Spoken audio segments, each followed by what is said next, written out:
간절함이라는 것은 우리 인생을 살아가면서 참 뭔가를 이룰 때 여러 어떤 조건보다 가장 중요한 것이 바로 이 간절함이다 하는 것입니다.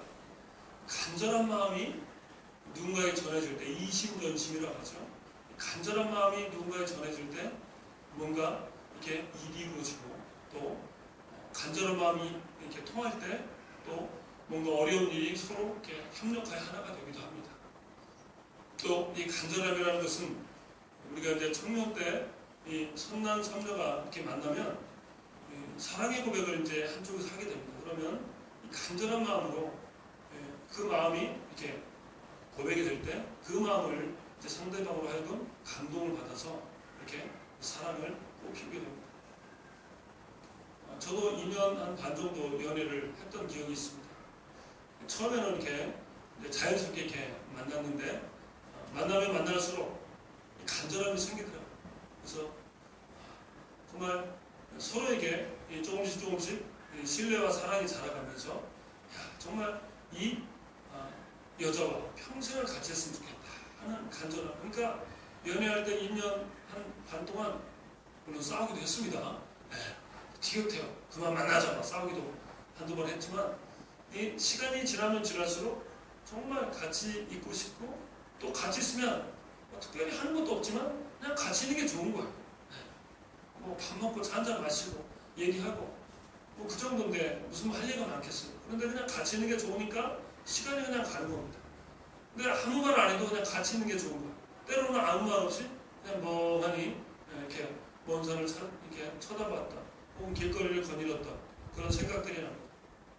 근데 정말 서로에 대한 간절한 마음이 있고 그래서 간절한 마음이 서로를 이렇게 통하게 하니까 그러니까 이제는 결혼해야 되겠다 하는 생각이 이렇게 이제 되고 그래서 결혼하게 되더라고요. 그래서 이 남녀 간의 사랑이나 결혼도 이 간절한 마음이 있을 때 바로 결혼이 온전히 이루어지는 것입니다. 이 간절하는 것이 바로 우리 믿음 생활도 참 중요한 이 덕목 중에 하나입니다. 이 간절함, 하나님에 대한 간절한 마음과 그 다음에 하나님의 우리를 향한 그 간절한 마음이 통할 때, 그죠? 그럴 때 우리가 하나님을 간절히 정말 하나님과 동행하면 그 어디나 하늘나라, 그죠? 높은 곳에 있든 낮은 곳에 있든 내가 건강하든 건강하지 않든 내가 세상의 풍요를 누리든 내가 빈곤을 누리든 주님과 함께만 있으면 세상 어느 곳에 있든지 너무너무 마음이 평안하고 기쁩니다. 그게 하나님의 간절함입니다. 하나님의 나를 향한 간절 그리고 우리가 하나님을 향한 간절함 이런 간절함을 통하여 우리 저와 성도님들이 늘 기쁨과 평안을 누리길 주의 이름으로 축복합니다. 참 이게 필요해요. 오늘 본문에도 이런 간절함이 사도 바울에 있습니다. 16절에 보니까 너희를 위하여 같은 간절함을 디도의 마음에 주신 하나님께 감사한다. 사도 바울은 고린도 교회를 향한 간절한 마음이 있었습니다. 사도 바울이 세웠던 교회입니다. 그리고 계속 이제 전도여행을 다니면서 이방인의 사도로 교회를 계속 세우는 사명으로 이제 다른 지역을 갔는데 고린도 교회 안에 여러 가지 좋지 않은 소식이 들어오니까 너무너무 마음이 안쓰럽고 내가 세웠던 그 한 분 한 분 그 성도들이 생각을 하면서 너무너무 마음이 아프지 않겠습니까? 그래서 어떻게 해야 되지? 사도 바울이 열심히 누구보다 정말 눈물로 기도했을 겁니다. 그 간절함.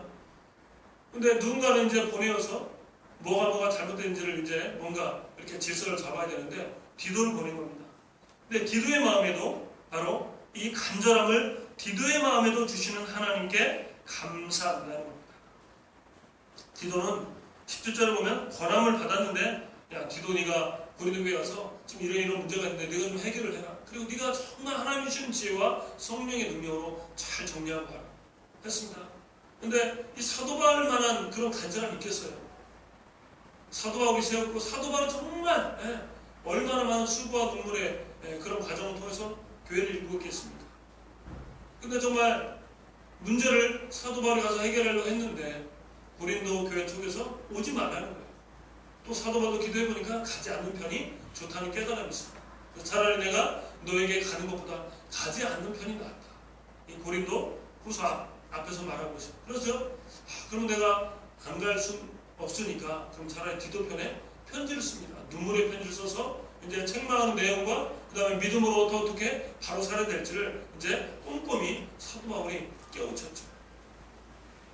이 간절함이 바로 사도 바울의 마음이 디도에게 흘러가고 또한 디도의 마음 간절한 그 영을 향한 간절한 마음이 그 교회 고린도 교회에 간 겁니다. 그래서 결국 하나님의 역사를 통하여 이 고린도 교회의 여러 가지 영적인 문제, 또 사도 바울에 대한 의심의 문제, 또 여러 가지 어떤 윤리적인 문제들이 잘 해결이 됩니다. 그래서 아름다운 교회를 잘 세워가게 됐다는 이야기입니다. 오늘 이 말씀을 통해서 우리가 한 세 가지 정도 보기 원하는 것은 이 하나님의 마음, 하나님의 우리 향한 마음이 간절한 마음이잖아요. 이 간절한 마음, 하나님의 마음으로, 그러니까 예수님의 마음으로 사는 사람은 간절한 마음으로 사는데 하나님의 사랑에 간절함, 그리고 우리 주변에 많은 사람들을 향한, 믿지 않는 특별히 영혼에 향한 간절한 마음, 이런 간절함으로 사는데 이런 사람은 또 자원하는 마음이 있다는 겁니다. 자원하는 마음. 오늘 본문에 보면 이 디도가 바로 자원하는 사람이었다 이렇게 나옵니다. 17절에 보면 권함을 받고 이 권함을 받아서 디도가 고린도 교회로 가는데 간절함으로 자원하였다는 겁니다. 자원하였다. 스스로 원하였다는 거죠. 가장 어떤 역사가 크게 일어나는 것은 스스로 원하는 마음이 있을 때입니다. 억지로 하는 거. 이것만큼 얼마나 부자연스럽게 또 어디 있습니까? 그렇죠? 그래서 어디든지 특히 믿음의 삶은 자원함이 있어야 합니다. 우리 대한민국도 옛날에 인권이 많이 유린되고 많은 이 정치를 위해서 많은 사람이 죽고 뭐 감금을 당하고 많은 폭력을 행사하고 이랬습니다. 근데 이제 민주사회가 되어서 바로 이 국민이 이 나라의 주인이 되는 이 민주화 운동을 통해서 이 나라가 이렇게 발전이 되고 지금 인권이 많이 향상이 됐습니다. 근데 결국 인권의 존중이 참 중요한 이 민주주의의 참 중요한 요소인데 사람의 마음이 바로 누구에게 이렇게 속해지지 않고 사람은 태어나면서부터 인권이 있고 존중을 받아야 하는 존재입니다. 그래서 사람 인권이 존중받을 때 그 사람이 얼마든지 하나님으로부터 받은 그런 달란트와 어떤 능력을 행사할 수가 있고 그래서 나라가 그래서 건강해지고 나가서 나라가 이제 건강해지면 바로 이 전 세계 또 우리 대한민국 또 이 지역이 바로 건강하게 살기 좋은 나라가 된다는 거죠. 자, 그래서 이 자원함이라는 것은 우리 믿음에도 참 필요합니다. 하나님은 우리를 억지로 에덴 동산에서 우리를 창조하셨지만 하나님은 우리를 기계처럼 만들지 않았어요. 에덴 동산에 선악과가 없었다면 에덴 동산에는 선한 것만 있습니다. 그러면 아담과 하와는 여러분 보세요. 아담과 하와는 자유의지가 있는데 자유의지를 가지고 사용할 데가 없는 거예요. 왜냐하면 선과 악이 있을 때 그러니까 순종해야 될 것과 그 다음에 순종하지 말아야 될 것, 그러니까 지켜야 될 것과 지키지 말아야 될 것 두 가지가 있어야 자유의지를 사용하는데 다 마음대로 해도 다 되는 거예요. 마음대로 다 먹고 마시고 마음대로 즐겨도 돼요. 다 해도 되는 겁니다. 하지 못할 것이 없는 에덴 동산은 어쩌면은 그거는 감옥과 같고 마치 아담과 하와를 로봇으로 만든 거예요. 자유의지가 있지만 자유의지를 써먹을 데가 없는 겁니다. 해야 될 것과 하지 말아야 될 것을 구분할 수 있는 게 자유의지고 그 자유의지를 통해서 하나님께 자원하고 순종하는 걸 통해서 하나님과 영적인 관계가 이어집니다. 자, 우리에게도 마찬가지예요. 우리가 하나님이 우리에게 자유와 시간과 건강과 물질을 주셨습니다. 자, 그런데 우리가 하나님 주신 걸 가지고 우리가 순종해야 될 것과 우리가 순종하지 말아야 될 것을 우리가 잘 구분해야 되는데 무엇보다 우리는 하나님 은혜에 우리가 자원함이 있어야 됩니다. 자원함. 우리가 스스로 원해서 하나님 앞에 나아가고 하나님의 말씀을 보고 또 하나님의 십자가 복음을 증거하고 또 내 삶에서 직장에서도 만나는 사람 속에서도 내가 정말 자원함으로 막 내게 예수님을 전하지 않고는 뭔가 마음이 막 불같이 일어나는 거예요. 이런 것이 있어야 됩니다. 여러분, 이런 것이 있습니까? 여러분이 이런 자원함이 있어야 돼요. 내가 안 하면 목사님이 11월 3일날 전도 우리 뭐 전도 숙제 한다는데 어떻게 하지? 목사님 뭐라 할 텐데 뭐 누구 때문에가 아니라 막 자원함이 스스로 막 마음속에 이게 계속 뭔가 올라오는 거예요. 화가 올라오는 게 아니고 하나님을 향하면 막 이렇게 전하고 싶은 어떤 그런 충동, 막 그 열정 이게 올라오는 겁니다. 이게 자원함이에요. 은혜의 자원. 여러분 1885년 4월 5일에 재물포항에 누가 입고했는지 아십니까? 우리 장로교 최초 선교사인 언더우드 선교사가 1885년 4월 5일에 입국했습니다. 원래 1884년에 입국하려고 했는데, 근데 우리나라 그때 갑신정변이 일어나서 그때 이 흥성대원이 쇄국 정책을 펴가지고 모든 외국인들을 못 들어오게 합니다. 쇄국 정책. 그래가지고 막 나라가 뭐 여러 가지 또 혼란스러우니까, 그래서 뭐 그 과정 안에 또 갑신정변이 일어나고 막 너무나도 혼란스러울 때 이제 들어오면 이게 큰일 나게 생긴 거예요. 그래서 일본에 잠시 머물렀다가 한 6개월 정도 있다가 우리나라로 들어옵니다. 이 언더우드 선교사님이 근데 정말 이런 기도문을 쓴 거예요.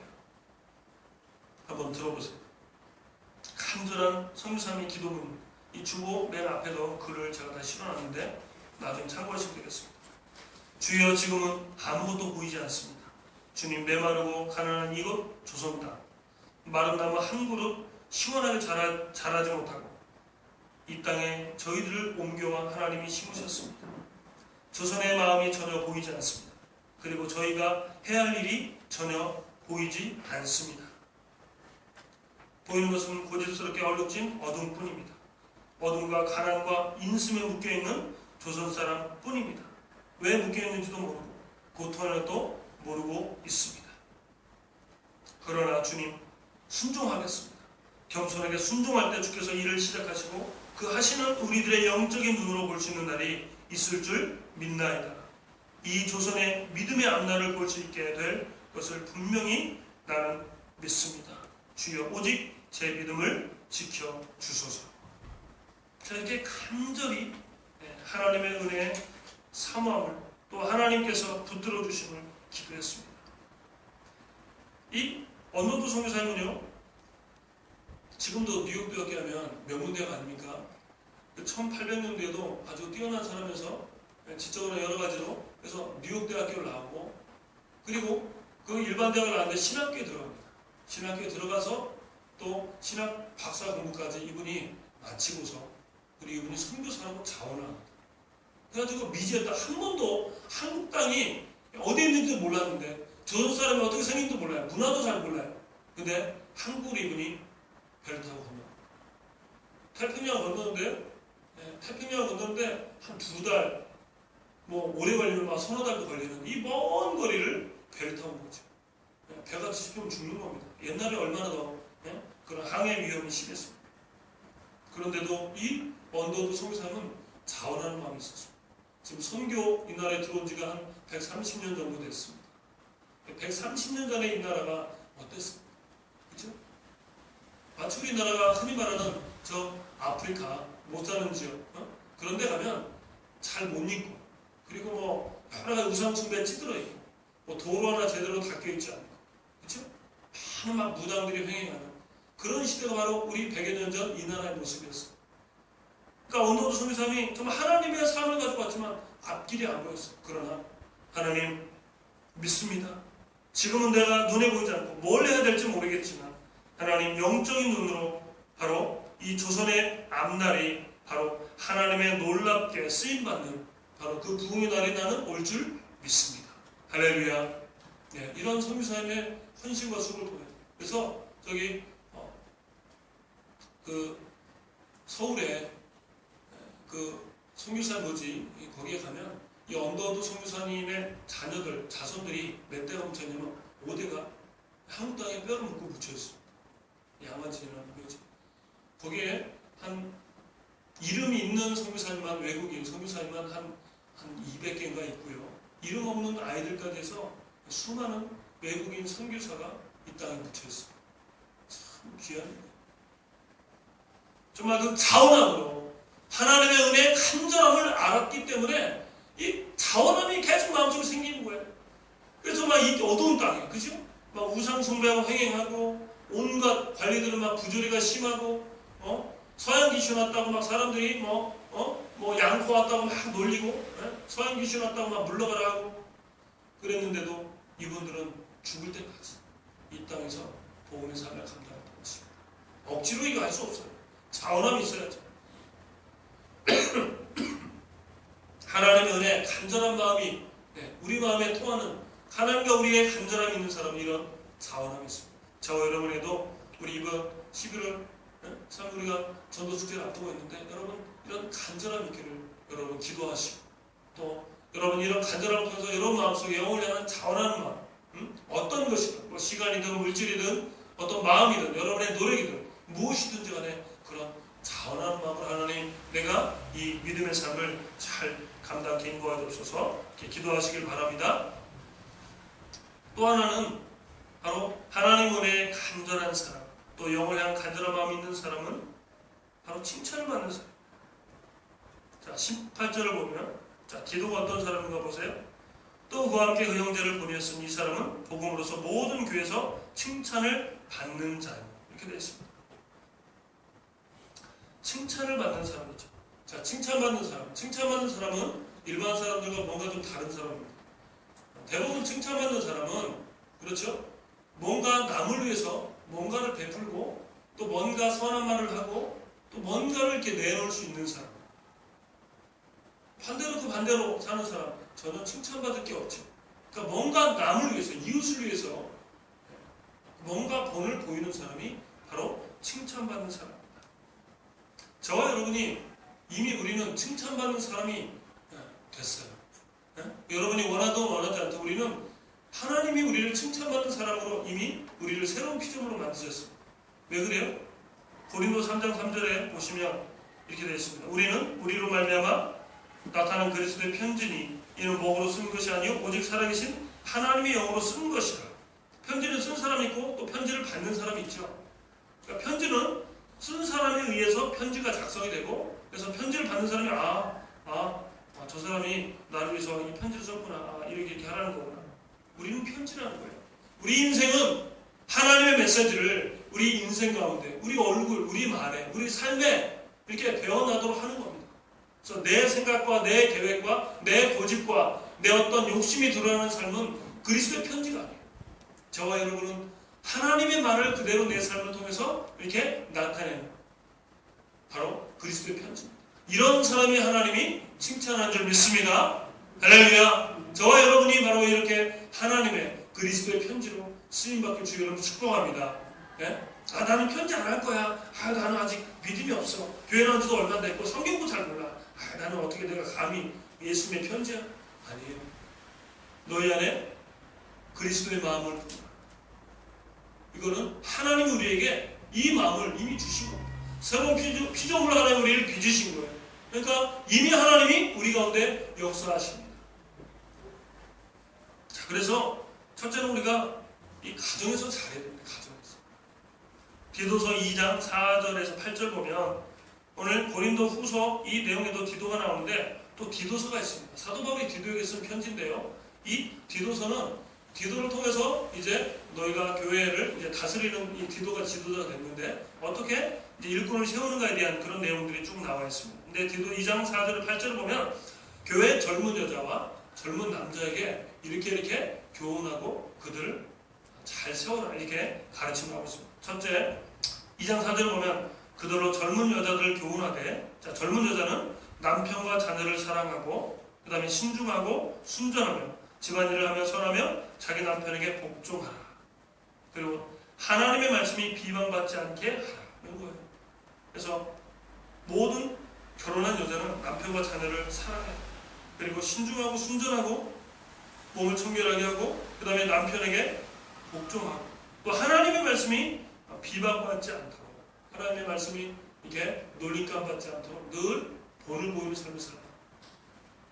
자, 그 다음에 젊은 남자도 6절 이하에 보면 이렇게 말합니다. 범사에 내 자신이 선한 일에 본을 보이며 교훈에 부패하지 아니함과 단정함과 책망할 것이 없는 바른 말을 하게 하라. 이는 대적하는 자로 하여금 부끄러워 우리를 악하다 할 것이 없게 하라. 그래서 이 젊은 남자에게는 믿는 남자, 아내를 둔 남자에게는 바로 범사에 본을 보이고 부패하지 말고 그 다음에 바른 말을 하고 그리고 너희가 악하다 할 것이 없는 결국 그리스도의 편지로 살아가는 겁니다. 요약을 하면 너희 안에 그리스도의 마음을 품고 하나님의 사랑의 마음을 품고 바로 성령의 인도함 따라 바로 예수님의 편지 또 예수 그리스도의 향기로 너희가 살아가는 가는 곳마다 예수님의 향기가 많은 사람에게 나타나게 또 가는 것마다 하나님을 믿는 사람은 저렇게 사는구나. 하나님을 믿는 사람은 저렇게 하나님이 복을 주시는구나. 하나님의 가정에 평안을 주는구나. 하나님이 함께 하시면 하나님이 저렇게 기적같이 정말 가지지 못했고 배우지 못한 정말 어떤 면에서 세상적으로 정말 아무것도 가지 못한 사람인데 하나님이 저렇게 크게 사용하시는구나. 이런 능력이 우리 성도님 가운데 나타날 주 여러분 축복합니다. 그래서 우리가 가정에서 정말 첫째는 가정에서부터 이 삶을 잘 살아야 돼요. 그래서 칭찬을 받는 사람은 그잖아요. 아무리 교회에서 열심히 하고 세상에도 많은 사람의 칭찬을 받아도 가정에서 꽝이면 이거 정말 고린도서 12장 18절에도 보면 칭찬받는 사람은 바로 이렇게 말합니다. 디도를 향해서 말하는데 디도를 권하고 함께한 형제를 보내었노니 디도가 너희의 이득을 취하더냐 우리가 동일한 성령으로 행하지 아니하더냐. 디도는 자신의 이득을 자신의 유익을 취하지 않고 끝까지 고린도 교회를 위해서 하나님의 명령을 위해서 그냥 간 거예요. 자신의 어떤 생각과 계획이 아니라 하나님이 바울을 통해서 좀 일하시는데 디도는 그냥 편지 역할을 한 겁니다. 편지는 절대 자신의 말을 드러내지 않아요. 자신의 생각도 드러낼 필요가 없습니다. 자신을 보낸 자의 메시지만 잘 받아서 그거를 받는 자에게 전달하면 돼요.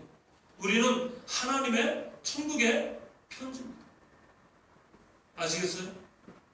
그래서 우리는 예수님의 편지니까 하늘의 복음을 우리 이 마음속에 우리 삶 속에 잘 받아가지고 복음을 모르는 사람에게 보여주는 거예요.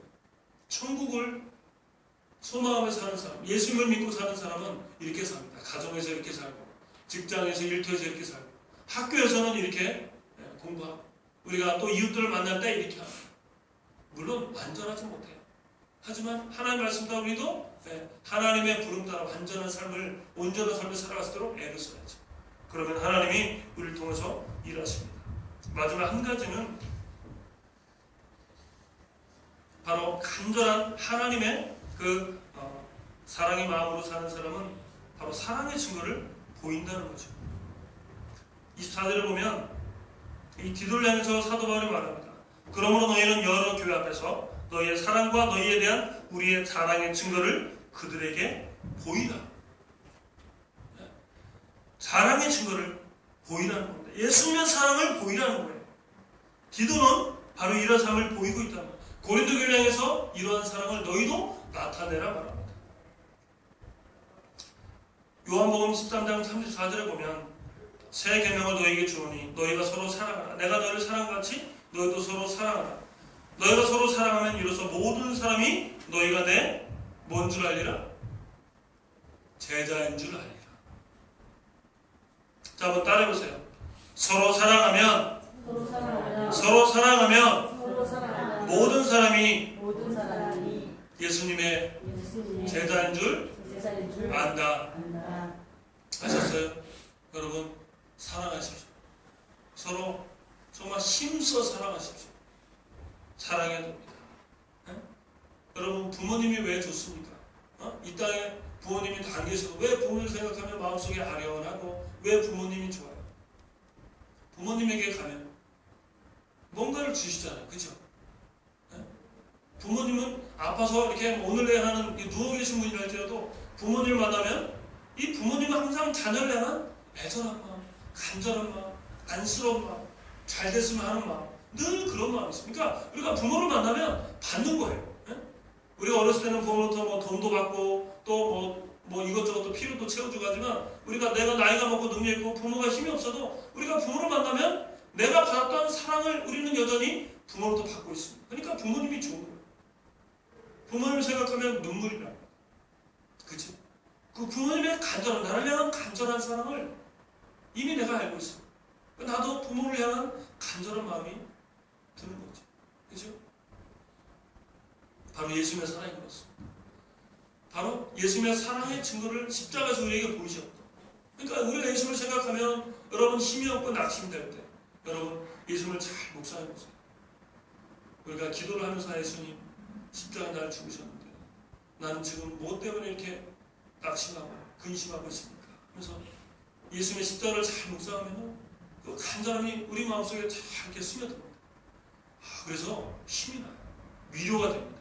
우리에게 그만 우울한 마음이 기쁨으로 우리의 삶이 이렇게 변화되는 걸 느낍니다. 이런 체험이 저와 여러분이 있기를 주의 이름으로 축복합니다. 있어요, 진짜. 있어요. 자, 그런데 하나님의 사랑을 우리가 알면 불구하고 우리 삶에 사랑의, 예수님의 사랑의 증거가 없다. 뭔가 이상하지 않아요? 부모의 사랑을 내가 받아서 지금까지 자랐는데 내가 부모의 효도하는 게 보이지 않는다. 이게 좀 이상한 거죠. 그래서 서로 사랑하면, 우리가 서로 사랑하면 사랑하는 많은 자를 사랑하는 게 사랑이 아니라고 했죠. 사랑할 수 없는 자까지 우리가 사랑할 수 있는 것이 바로 예수님의 사랑을 담은 그리스도의 편지인 줄 믿습니다. 우리가 그래서 사랑함을 통해서 우리가 예수님의 제자인 줄 다른 사람들이 알게 되는 거예요. 그래서 우리가 열심히 복음을 증거해야 됩니다. 근데 여러분, 복음 전도하는 것이 솔직히 조금 부담돼요. 그죠? 네, 만나야지. 만날 시간도 없고 또 만나도 선도 나오지 않고. 근데요, 여러분, 전도는요 꼭 내가 잘 아는 사람만 전도하는 거 없습니다. 모르는 짓도 하는 거예요. 그냥 무턱대고 가서 하는 겁니다. 전도는 나이스하게, 아주 그냥 이렇게 점잖게 하는 게 아니에요. 전도는 선포입니다. 안 믿는 사람에게 선포하는 거예요. 여러분, 천지창조, 예수님이 죽었다 부활하신 거, 이걸 어떻게 나이스하게, 자세하게, 논리적으로 설명을 할 수가 있어요? 설명이 안 되는 거지. 하나님의 창조와 예수님의 죽으심과 부활을 어떻게 논리적으로 설명합니까? 그거 경험하지도 못했는데. 전도는 선포입니다. 예수를 믿어야 네가 구원받는다. 예수를 믿어야 네가 죄사함 받는다. 예수를 믿어야 네가 복을 받는다. 할렐루야. 네, 선포예요. 그러니까 모르는 사람 붙잡고 얘기해 보시면 그 사람 언제 봤다고 나한테 뭘 이래서 저래 그래. 하지만 상관없어요. 선포. 절대 우리 예수님을 증거하는 일에 여러분 부끄러워하지 마세요. 누가복음 9장 26절에 보면 이런 말씀이 있습니다. 무서운 말씀. 누구든지 나와 내 말을 부끄러워하면 인자도 자기와 아버지의 거룩한 천사들의 영광으로 올 때 그 사람을 어떻게 한다? 부끄러워한다. 나와 내 말을, 예수님의 그 본인과 예수님의 말을 부끄러워하면 예수님 마지막 이날에 이 땅에 심판자로 오실 때 우리를 부끄러워한대요. 여러분, 예수님의 복음을, 내가 예수 믿는 것을 여러분 부끄러워하는 마음, 그거 누가 주는 거예요? 사단 마귀가 주는 겁니다. 하나님의 마음이 아니에요. 여러분, 정체를 숨기지 마세요. 내가 여러분이 물론 허물이 있을 겁니다. 부족함이 있으니까 숨기고 싶을 거예요. 믿음이 아직 내가 생각할 때 크지 않아서 상관없어요. 믿음이 크건 작건 문제가 아니에요. 내가 예수님과 동행한다. 이 사실을 사람들에게 증거하고 너도 한번 믿어봐라. 정말 예수 믿으니까 너무너무 좋다. 예수 믿으니까 너무너무 기쁨이다. 예수 믿으니까 내가 천국의 소망으로 산다. 내가 어려움이 있지만 지금도 잘 이겨내고 있다. 하나님이 나에게 능력을 주신다. 할렐루야. 이렇게 예수님을 자랑하고 증거해서 여러분 간절함이 있어요. 그리고 여러분 자랑하고 또 자랑하고 담대함으로 선포하고 절대 복음을 증거하는 거 부끄러워하지 말고. 당장 씨가 싹이 안 날 수 있지만 반드시 뿌린 씨는, 생명 있는 씨는 나게 돼 있습니다. 그죠? 나게 돼 있어요. 그래서 여러분이 믿음으로 심는 바로 그 복음의 씨앗은 나중에 반드시 자라게 될 줄 믿습니다. 할렐루야.